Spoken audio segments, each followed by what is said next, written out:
Stellar Fire by Horizon. They wanted to be there, one voice says, because they believed in you, the other says, and it killed them.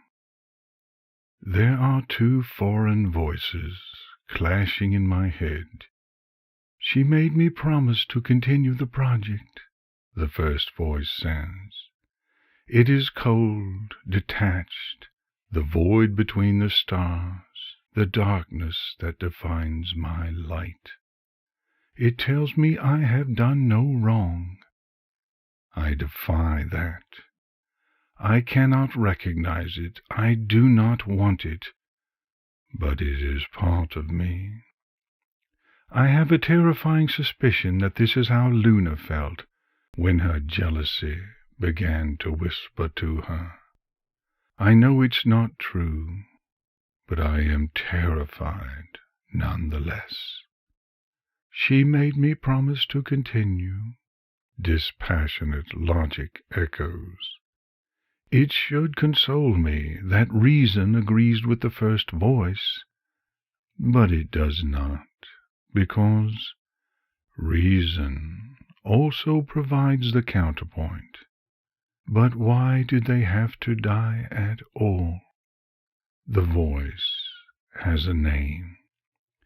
Two names. It speaks its words in the voices of my friends. I want to shout and deny it, call it the impostor it is. Mac would never give voice to those words. At Granny Smith's funeral, at Apple Bloom's hospital bed, at Fluttershy's side as she put down Angel, I have seen big Macintosh Apple when the tides of grief rise too high. He curls in upon himself, takes a deep breath, and floats along the surface, unmoored and drifting through the days and nights, bumping into the flotsam of friends and jetsam of chores, until the water recedes and he has floated so very far away. Then he shoulders his yoke, stands up, and plods back home in perfect silence all the while. One day he will wash away beyond our pleas to return. One day he will break, as his father did when his mother passed. One day, when he picks himself up after the tsunami, he will turn and walk in a different direction, and none of us will ever see him again. I hope it is not I who will break him. Fluttershy, too, would never give voice to those words. She would do something far crueler than to say them, crueler even than to hold them in silence. She would never think them at all. I would show up at her doorstep, and she would see Russet's story in my eyes before I even opened my mouth. I would stumble through the final speech of a lost pony, as I promised to do, and she wouldn't even listen.